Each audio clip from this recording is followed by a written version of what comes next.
Hello, everyone. The word of the day, at least for me, is cynicism.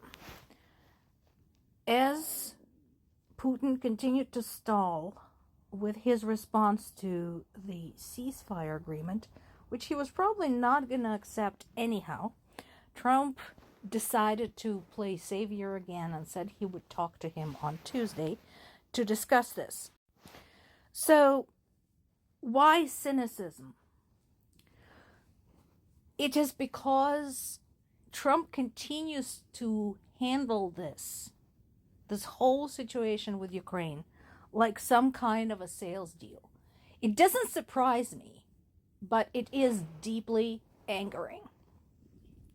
He doesn't seem to understand that there are human lives involved. He mentions them, but he mentions this line, first of all, without a clear understanding how many human lives are involved, who has been killed, who has been wounded, who has been displaced, etc. He keeps repeating it like some kind of an advertising jingle, like a tagline. He has no idea.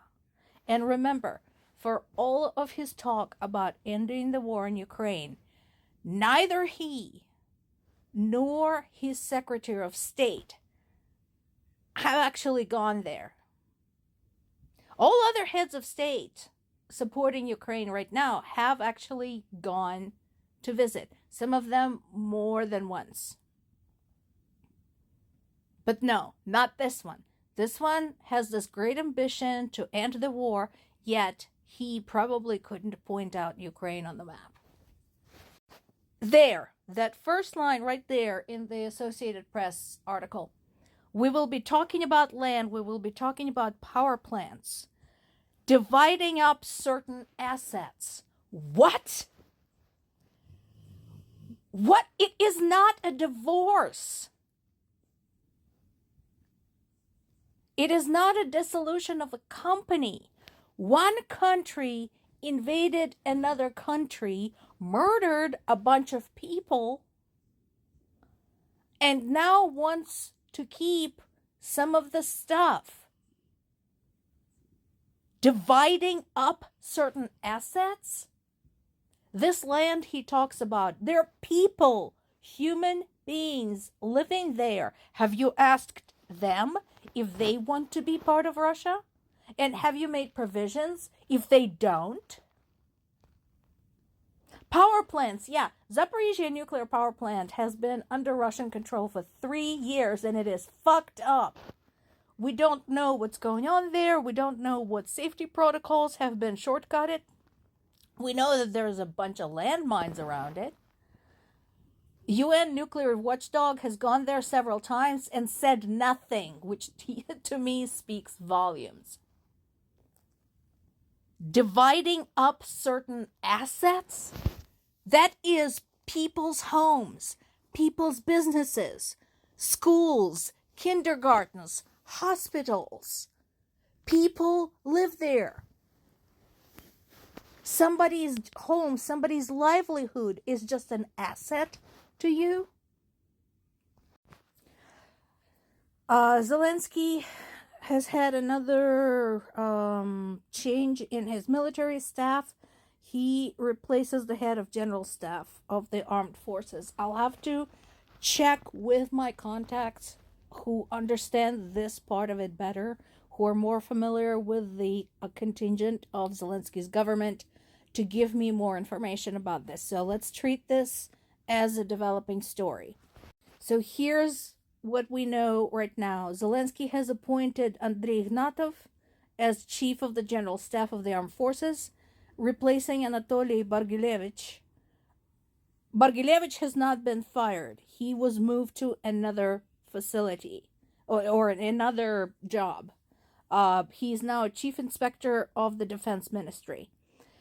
Zelensky says that the reason he made this decision was that Ignatov is a better combat expert, so he has a better understanding how to work with troops that are currently in combat. So, again, let me ask around about this. I know this is important. All of us watching the war in Ukraine are watching who is running the war in Ukraine from the Ukrainian side, because this is important. What we have in terms of expertise, in terms of tactical and strategic understanding, is very, very important. So, like I said, let's treat it as a developing story for now. And again, the peace-loving Russia has launched another drone attack on Kyiv. And fortunately, Ukrainian air defense units were responding. Now, something I know from my parents. So, even when the air defense units respond and shoot down whatever Russia has to dish out, it is still a very scary experience because you can hear explosions in the air. There are sirens going off, there are alarms going off. So it is still frightening. And when you are subjected to this day after day after day for months on end, it is exhausting. Now, what's going on with France? So I mentioned this yesterday, that France is interested in deploying its own troops in Ukraine to protect 4 specific cities. And we talked about which cities and why. And again, France's argument and Ukraine's argument is that if Ukraine invites France in onto Ukrainian territory, it's nobody's business. Of course, predictably, Russia started whining about it immediately and said that if Ukrainian allies show up on its territory, then they will consider that an act of aggression. They're demanding ironclad security guarantees, Russia says.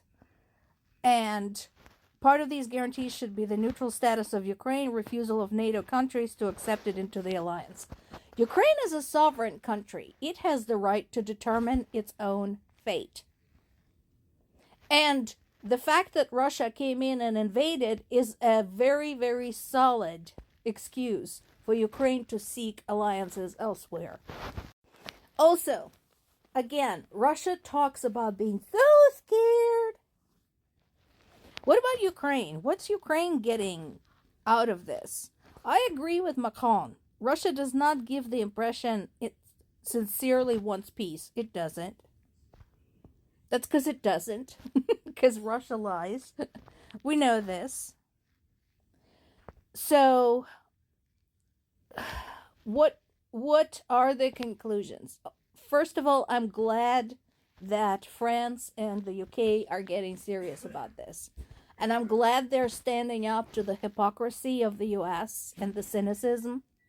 And I'm glad they're calling Russia on its bullshit. And France had already mentioned, basically, saying to Russia, you know what, you're not the only one with nukes. And ours are newer. Your call. So,